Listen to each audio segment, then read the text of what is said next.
राम राम जी। मेरा नाम शिवराज गोयत है और मैं एक कहानीकार हूँ। कहानियाँ कहना चाहता था, उसके लिए मैंने माध्यम चुना है सिनेमा। तो पहले भी फिल्में मैंने बनाई हैं, जैसे जैसे अच्छा, जैसे रमेश सर ने जिक्र किया कि एक हिंदी फिल्म है किरदार, विक्रम गोखले सर के साथ करी थी मैंने। तो पहले हिंदी सिनेमा में फिल्में बनाई, अभी कुछ टाइम से मैं हरियाणा में बना रहा हूँ। पहले चौधर बनाई थी और अभी 2.5 दिन आप सबके बीच लेके आया हूँ। ये एक कहानी, जैसे वैसे तो हर फिल्म की अपनी अपनी एक कहानी जर्नी होती है, इसका भी आइडिया या बीज कह लो बहुत पहले रखा जा चुका था कि क्या ऐसा, जैसे इसका टाइटल है, अगर आप लोग इसमें नीचे टैग लाइन देखोगे तो कोई किसी की कितनी बाट देख सके। तो एक सवाल हम तो जर्नल है आप कर भी लिए वहाँ, तो उसे था यार कोई किसी की सच में कितनी की बाट देख सके। तो यह फिल्म उस इंतज़ार की कहानी है। लव स्टोरी है ज़रूर है, लेकिन लव स्टोरी से ज़्यादा ये इंतज़ार की कहानी कि 1994 में एक छोरी रशिया तय अपने हरियाणा के एक छोटा सा गांव में आवा है। तो उसकी एक शंकर है जो किरदार, उसके साथ 2.5 दिन की मुलाकात है, तो इसीलिए नाम भी है 2.5 दिन।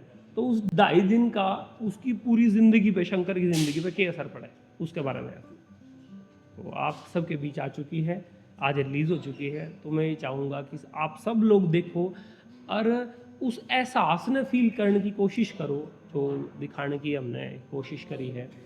कि बाकी सारी चीज़ें आपा प्यार में कई सारी चीज़ें हैं, मतलब फिजिकल चीज़ें भी, इमोशनल इंटेलेक्चुअल काफ़ी कुछ आजे है, लेकिन एक कनेक्शन वो है जिसका रीज़न नहीं है क्यों है, आपा क्यों करते हैं किसी के लिए। तो यही है, शायद आप लोगों ने देखा खुद भी कुछ मन में सवाल जागेंगे, तो देखियो।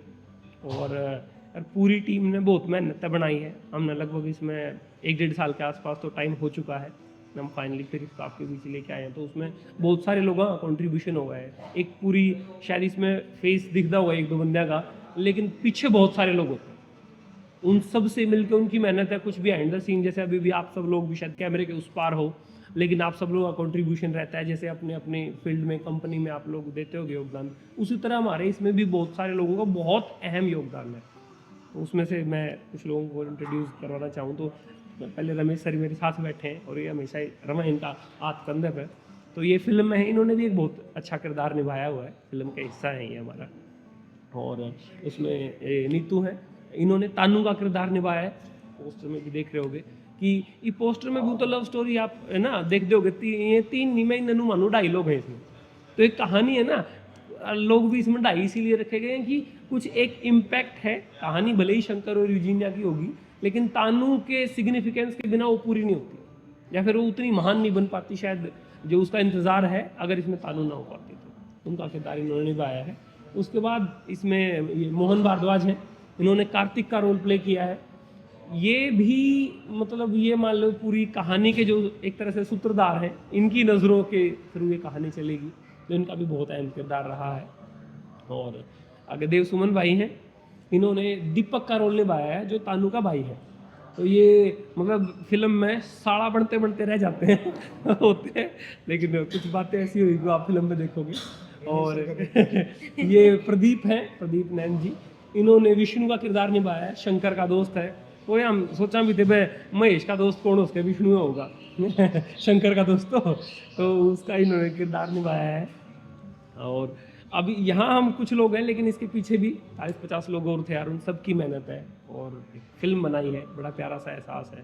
तो आप सब लोग देखना और बताना कैसे। पूरी फिल्म में क्या ओवरऑल मैसेज क्या दिया है समाज को, सोसाइटी को? इसमें जी वैसे तो हर कहानी का एक अपना वो होता है, देखने में लव स्टोरी लग रही होगी, लेकिन ये मेरी नज़र में अगर मैं अंदर का इसका थीम या वो बताऊँ, वो फेथ है, विश्वास। कि अब कोई किसी पे ना, मतलब हम कुछ भी लाइफ में करते हैं तो एक ना उसके पीछे एक विश्वास होता है। कई बार वो लॉजिकल हो सकता है, कई बार वो इलॉजिकल हो सकता है, उसकी वजह होती है, कई बार नहीं होती। तो उस विश्वास की कहानी, अब वो विश्वास चाहे हम जैसे बीच में एक सीन भी है कि यार के किसी चीज़ की इतनी बाट देखना वर्थ है। तो उसमें दादा तक पोता पूछा है बात, तो दादा उन्होंने बताओ बेटा वर्थ तो आपा डिसाइड करा, हाँ किसी चीज़ की के भी जो लाकड़ी के टुकड़े हैं आपा जी नई नाम का वहाँ भाई अवार्ड मेडल मिले हैं, भाई ओलंपिक के प्लेयर हैं में भी लेकर आवे हैं, या फिर फिल्म में जो अवार्ड मिले हैं तो वो अवार्ड खातर भी तो इंसान बाट देखा है। मैं आपा कदे शुरुआत करा फिल्म मेकिंग की जर्नी है वह एक बार शुरू करी, लेकिन पहुंचने में 10 20 30 बहनी कितने साल लगा अपन भी नहीं बेरा होंगे। तो यो किसी चीज़ का आपा इसका मैसेज यही है कि उस विश्वास की कि भाई मुझे विश्वास है ये चीज़ होगी। क्या किसी सच्ची घटना पर आधारित है ये फिल्म?